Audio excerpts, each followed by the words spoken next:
नमस्कार, मैं रवीश कुमार। हरियाणा में सभी सीटों के नतीजों का ऐलान तो नहीं हुआ है, लेकिन कई घंटों के रुझानों के बाद यह कहने का जोखिम उठाया जा सकता है कि राज्य में कांग्रेस हार गई है और बीजेपी जीत गई है। यही खबर है हरियाणा की।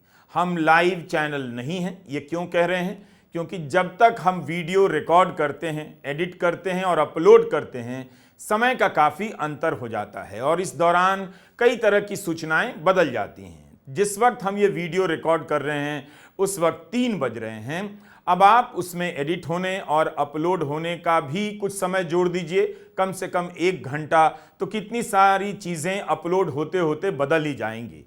फिर भी इतना कहा जा सकता है कि जिसकी प्रचंड जीत के चर्चे थे उसकी हार हो गई और जिसके ध्वस्त होने के दावे थे उसकी इमारत फिर से खड़ी हो गई। लगातार तीसरी बार बीजेपी हरियाणा में सरकार बनाने जा रही है। बीजेपी के दफ्तर में जीत की तैयारी होने लगी है, लेकिन रुझानों में बीजेपी की बढ़त के बाद उसके नेता भी संयम बरतते रहे कि अभी सभी सीटों के नतीजे आने दीजिए, लेकिन उनके चेहरे की अभिव्यक्ति से दिख रहा था कि उन्हें जीत का अंदाजा हो गया है कि जीत उनकी तरफ आ रही है। हवा चुनावों से पहले कांग्रेस के पक्ष में चलने की बताई जा रही थी और टीवी स्क्रीन पर दिख भी रही थी, वो भी सुबह 9 बजे से पहले, जब कांग्रेस 60 सीटों के पार बताई जा रही थी। लेकिन 9 क्या बजा, कांग्रेस का 12 ही बज गया। 1 बज गया, 1:30 बज गया, 3 बज गया। कांग्रेस जब पीछे जाने लगी तो पीछे ही रही। बीजेपी ने सरकार बनाने का आंकड़ा छू लिया और उसी के आसपास उसके नंबर बने रहे। कुल मिलाकर हरियाणा में चुनाव था का मतलब टक्कर था, और किस सीट पर क्या होगा या पूरे राज्य में क्या होगा ये वो लोग नहीं जानते थे जो दावा कर रहे थे कि हरियाणा में कांग्रेस को जीत मिल रही है। इसलिए हमने कहा कि कुल मिलाकर हरियाणा में चुनाव था, हवा और आंधी नहीं थी तो बीजेपी की थी। किसी के लिए या खासकर कांग्रेस के लिए लहर नहीं थी। मतदाता बीजेपी के साथ अपनी तमाम नाराजगी या अपेक्षाओं के बावजूद बना रहा, उसके साथ बीजेपी के साथ बना रहा। राहुल गांधी ने कहा कि कांग्रेस की आंधी चल रही है हरियाणा में, लेकिन प्रधानमंत्री मोदी का एक बयान भुला दिया गया। हमने अपने वीडियो में उसकी चर्चा की थी। उन्होंने कहा था कि हरियाणा में कांग्रेस की हालत मध्य प्रदेश की जैसी होने वाली है, यानी मध्य प्रदेश में भी कांग्रेस के जीतने की बातें हो रही थीं। जो भी जा रहा था लौटकर यही कह रहा था वहां कांग्रेस जीतेगी, लेकिन जब नतीजा आया तो जीत बीजेपी की हो गई। कांग्रेस को लगता था कि 10 साल हो गए, हरियाणा वाले उन्हें थाली में परोसकर सत्ता दे देंगे। यही गलतफहमी कांग्रेस को मध्य प्रदेश में भी थी। वहां भी कांग्रेस के लोग पहले ही जीत का जश्न मनाने लग गए थे,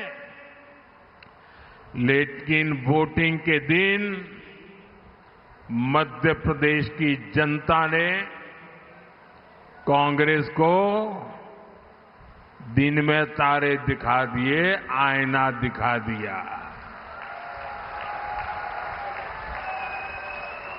यहां आपके पड़ोस में राजस्थान है, वहां भी कांग्रेस ने किसानों और नौजवानों को भाजपा के विरुद्ध भड़काने की भारी कोशिश की थी, लेकिन हुआ क्या? कांग्रेस धड़ाम हो गई, धड़ाम। अब यहां हरियाणा में भी यही होने जा रहा है, धड़ाम। तो राहुल गांधी की आंधी वाली बात गलत साबित होती है और प्रधानमंत्री मोदी की मध्य प्रदेश वाली बात सही साबित होती है। क्यों बीजेपी जीती और क्यों कांग्रेस हार गई, इसका विश्लेषण नहीं करूंगा। क्यों नहीं करूंगा? क्योंकि आज टीवी में हमने दोनों तरह के विश्लेषण देखे। जब कांग्रेस आगे चल रही थी तब बीजेपी की हार के कारण बताए जा रहे थे। एंकर एंटी इनकम्बेंसी की रट लगा रहे थे, और जैसे ही बीजेपी जीतने लगी तो एंटी इनकम्बेंसी को भुला दिया गया और कांग्रेस की हार के कारण बताए जाने लगे। इसका क्या मतलब हुआ? इसका मतलब यह हुआ कि चैनलों के एंकर के पास या चर्चाकारों के साथ पैनलिस्ट के पास दोनों तरह के तर्क तैयार रहते हैं। बस कोई जीते तो ये लगा दो, कोई हारे तो ये लगा दो। हारते वक्त कहा गया प्रधानमंत्री मोदी ने रैलियां नहीं की, रोड शो नहीं किए, रैलियां कम की, रोड शो नहीं की उन्होंने, और उनका प्रभाव घट गया। जीतते के साथ ही लोग ट्वीट करने लगे कि हरियाणा में मोदी फैक्टर चल गया।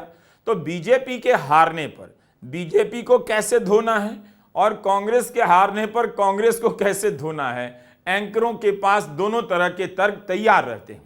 क्यों बीजेपी जीती, यह चुनाव का सबसे बड़ा रहस्य बना रह जाएगा, इतना तय है। वो लोग जो हरियाणा गए, लौट कर आए और कांग्रेस के पक्ष में आंधी चलने के दावे करने लगे। एग्जिट पोल में भी वही दिखा, तो लोगों को लगा कि शायद नतीजा वैसा ही आ रहा है, मगर रिजल्ट ठीक उल्टा निकलकर आता है। 90 सीटों वाले राज्य में अगर एग्जिट पोल सटीक भविष्यवाणी नहीं कर सकते हैं, तब फिर क्या ही कहा जा सकता है। आप तो काफी समझदार हैं, आप दर्शक, लेकिन मैं अपनी बात बताता हूं। मैंने अपने जीवन का 1 मिनट भी एग्जिट पोल देखने में नहीं बिताया। 1 मिनट का मतलब है ना तो टेलीविजन पर प्रसारण देखता हूं, ना अगले दिन अखबारों में खबरों को पलट कर देखता हूं। तो 1 मिनट भी मैंने अपना समय बर्बाद नहीं किया। आपने टीवी खोलकर चैनल बदलकर एग्जिट पोल देखा, मुझे आपसे सहानुभूति है।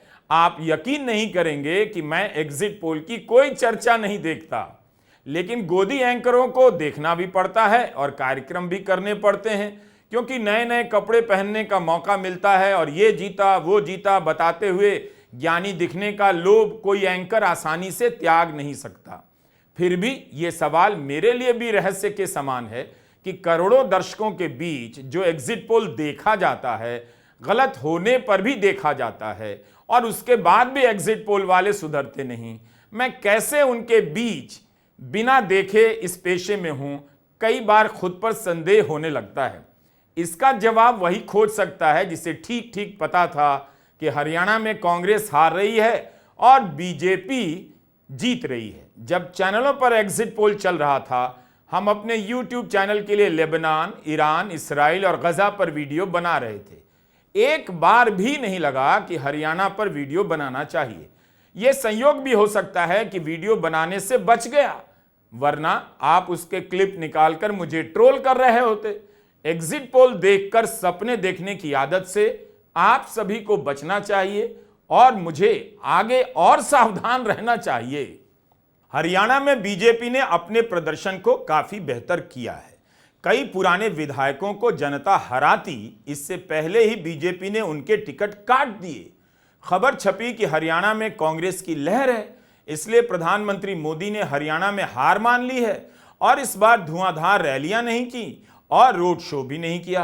प्रधानमंत्री की रैली कम हुई, रोड शो नहीं हुआ, यह खबर तो सही है, लेकिन अब नतीजे देखने के बाद उन खबरों को लिखने वाले संपादकों, पत्रकारों को फिर से पलटकर देखना चाहिए कि क्या बीजेपी ने वाकई हार देख ली थी, क्या उन्होंने जनता की नाराजगी को सही से देखा था। यह बात क्यों कह रहा हूं, क्या इसमें कोई रिपोर्टर या पत्रकार की गलती है, दावे के साथ नहीं कह सकता, लेकिन आप चुनाव को पहले ही दिन से मुद्दों पर चर्चा करने के बजाय कौन जीत रहा है, कौन हार रहा है, इस पर केंद्रित करते हैं।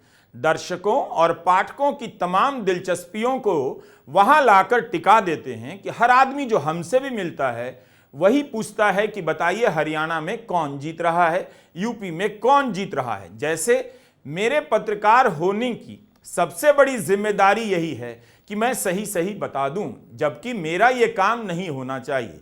लेकिन कौन जीत रहा है, इसके आधार पर मीडिया ने एक बड़ी इंडस्ट्री खड़ी की है। आपकी तमाम दिलचस्पियों को वहां केंद्रित करता है और मुद्दों से ध्यान हटाता है। क्या क्या नहीं हुआ उससे भी ध्यान हटाता है और जो हुआ वह भी नहीं बताता है। तो कोशिश की गई, जब ये खबरें आने लगी कि बीजेपी आगे बढ़ रही है, कांग्रेस पीछे जा रही है, कि ईवीएम को मुद्दा बनाया जाए, लेकिन कांग्रेस सतर्क हो गई। कांग्रेस ने चुनाव आयोग की वेबसाइट को लेकर सवाल उठाया। यह सवाल तकनीकी था कि इस पर डेटा लगातार अपडेट क्यों नहीं हो रहा। काफी देर तक जब संख्या नहीं बदली तब यह सवाल कांग्रेस के अलावा दूसरे पत्रकार भी उठाने लगे कि डेटा तेजी से नहीं बदल रहा।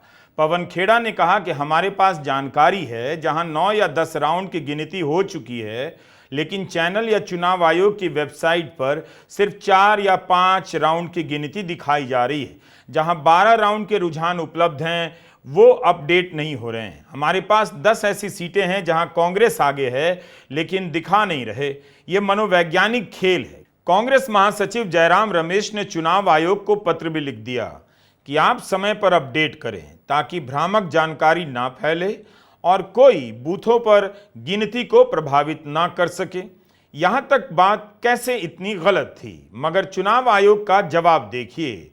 चुनाव आयोग के मुख्य सचिव एसबी जोशी ने पत्र लिखकर रमेश को कहा कि आपने 4 जून 2024 को भी लोकसभा चुनाव की गिनती के समय ऐसे ही शिकायत की थी, लेकिन चुनाव आयोग निर्धारित नियमों के तहत ही गिनती करवा रहा है।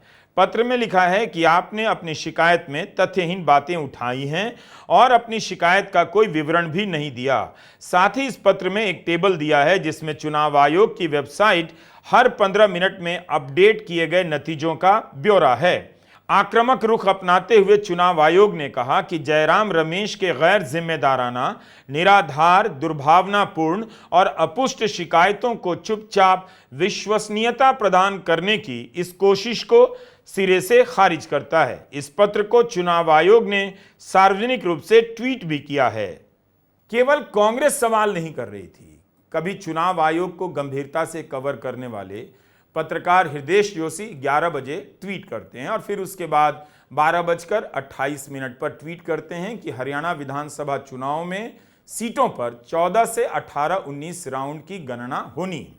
चुनाव आयोग की वेबसाइट के हिसाब से अभी तक किसी भी सीट पर 8 राउंड से अधिक की गणना नहीं हुई। ज्यादातर सीटों पर 4-5 राउंड की गिनती हुई, लेकिन वोटों का अंतर रुझान के बहुत बदलने का संकेत नहीं दे रहा है। बीजेपी 7 सीटों पर 1000 से कम वोटों से आगे है। कांग्रेस केवल 2 सीटों पर 1000 से कम वोटों से आगे है। हृदय लिखते हैं कि अभी तक बीजेपी 49 सीटों पर आगे है और कांग्रेस 35 सीटों पर। इस ट्वीट के करीब 1.5 घंटे के बाद हृदय जोशी फिर से ट्वीट करते हैं कि आदमपुर में कांग्रेस दूसरे नंबर पर बीजेपी से 3444 वोट से पीछे है। 12 में से 6 राउंड की गिनती हो गई। अंबाला सिटी में कांग्रेस बीजेपी से केवल 294 वोटों से आगे है। यहां 20 में से 11 राउंड की गिनती पूरी हो गई। अंबाला कैंट में बीजेपी के अनिल विज एक निर्दलीय से केवल 545 वोट से आगे चल रहे हैं। यहां 16 में से 6 राउंड की गिनती हो गई। असंध विधानसभा में बीजेपी कांग्रेस से सिर्फ 1512 वोट से आगे है। कुल 18 राउंड की गिनती होनी है, जिनमें 5 राउंड की गिनती हुई है। हृदय जोशी अपने ट्वीट के जरिए यही कहने की कोशिश कर रहे थे कि अभी तो कई दौर की गिनती बाकी है, हार जीत का अंतर बहुत कम है। इस समय के अंतरों की जीत को लेकर जश्न नहीं मना सकते। 12:30 बजे तक उनके अनुसार मामला कांटे का था, फिर भी लहर थी ऐसा कोई नहीं कह रहा था।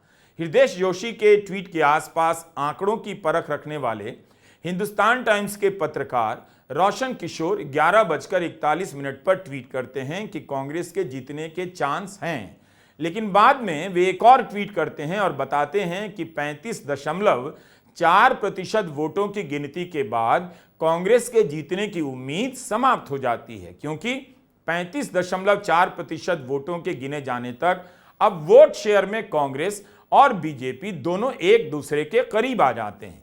पहले कांग्रेस 4% से आगे चल रही थी। रोशन लिखते हैं कि पूरे वोट के हिसाब से देखा जाए तो कांग्रेस का वोट प्रतिशत 40.3% है और बीजेपी का 39.7%। मीडियन वोट शेयर के हिसाब से कांग्रेस 39.3% और बीजेपी 43.7% पर है और सीटों के हिसाब से देखिए तो कांग्रेस 37.8% पर है और बीजेपी 55.6% पर। रोशन किशोर लिखते हैं, अब यह कहा जा सकता है कि बीजेपी ने हरियाणा में बाजी मार ली है। दिन के 9 बजे के बाद से टीवी स्क्रीन पर बाजी पलटती है और फिर दोबारा वापस वहां नहीं पहुंच पाती। 9 बजे से लेकर दोपहर के 1 बजे तक, बल्कि 3 बजे तक बीजेपी कभी 47, कभी 48, कभी 49 और 50 पर ही रहती है। हार जीत का अंतर कई सीटों पर कम बताया जा रहा था, उससे भी कांग्रेस के पक्ष में कुछ खास नहीं बदला और वोट शेयर में कांग्रेस आगे बताई जा रही थी, उससे भी उसके पक्ष में कुछ नहीं बदला। चुनाव के नतीजे बता रहे हैं कि यह चुनाव बीजेपी का ही था। अच्छी बात है कि यह चुनाव समाप्त होने के बाद पता चला, क्योंकि चुनावों के दौरान की रिपोर्टिंग और एग्जिट पोल कुछ और ही बता रहे थे। कांग्रेस जो सुबह के वक्त थोड़ी आक्रामक थी, दिन ढलने के साथ साथ हरियाणा को लेकर ढीली पड़ती गई और भीतर भीतर लगता है उसने हार स्वीकार कर लिया।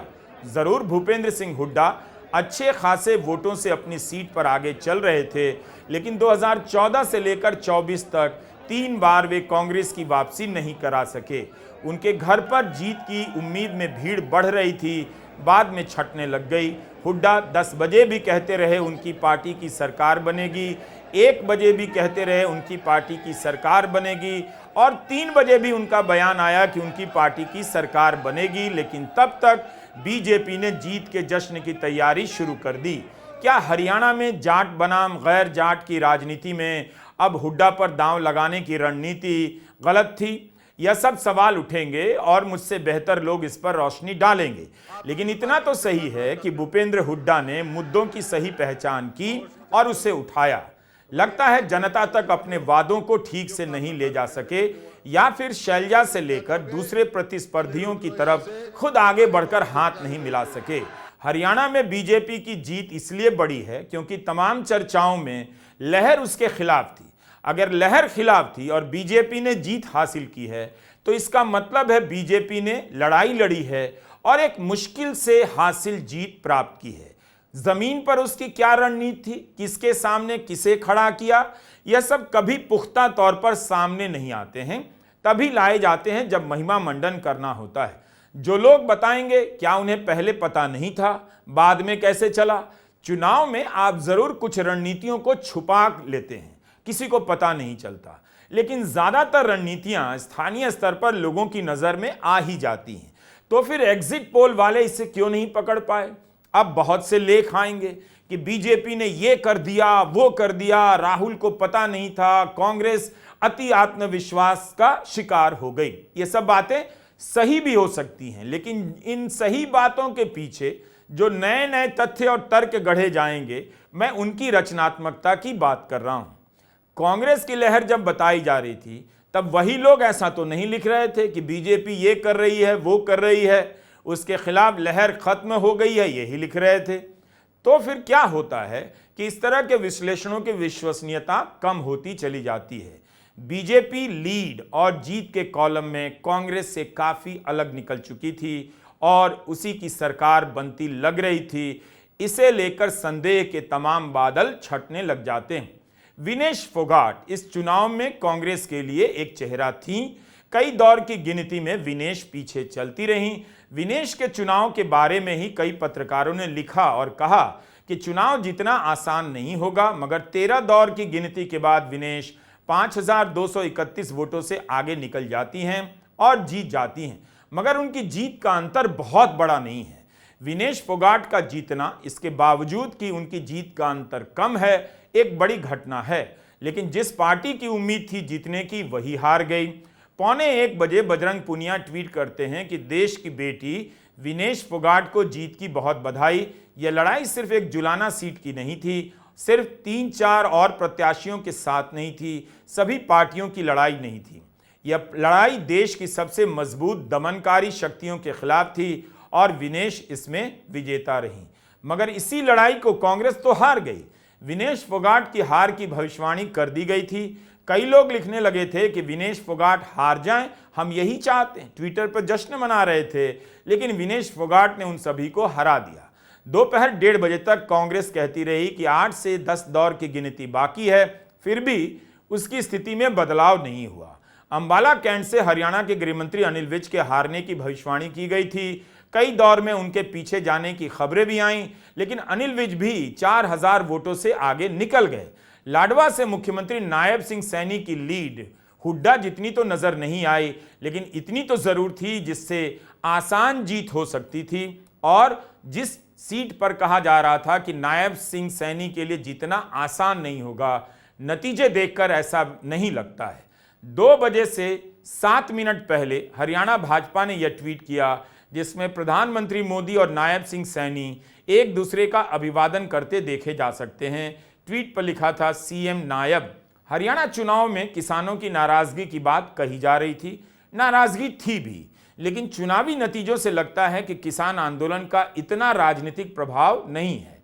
आपको याद होगा, जब 1 साल के आंदोलन के बाद प्रधानमंत्री मोदी ने कृषि कानूनों को वापस लिया, उसके तुरंत बाद जब यूपी में विधानसभा चुनाव हुए तो पश्चिमी यूपी में बीजेपी को कोई खास नुकसान नहीं हुआ। किसान आंदोलन बीजेपी को नहीं रोक सका, जबकि यह इलाका भी उसके प्रभाव में था। ऐसी भी खबरें आईं कि बीजेपी के उम्मीदवारों का जगह जगह विरोध हो रहा है, खूब सारे वीडियो वायरल कराए जा रहे थे, लेकिन नतीजे तो ऐसा नहीं कहते। नतीजों से यही लगता है कि कांग्रेस के पक्ष में कोई हवा नहीं थी। फिर सारे एग्जिट पोल ठीक उल्टा कैसे दिखा रहे थे। बीजेपी कहती है उसने काम किया, जनता की सेवा की, हरियाणा में बदलाव किया तो जनता ने तीसरी बार मौका दिया। तब फिर गोदी मीडिया हरियाणा जाकर इन कामों को क्यों नहीं दिखा पाया कि बीजेपी ने कितना काम किया है, उसकी लहर थी। यहां तो गोदी मीडिया की सक्रियता भी कम नजर आई।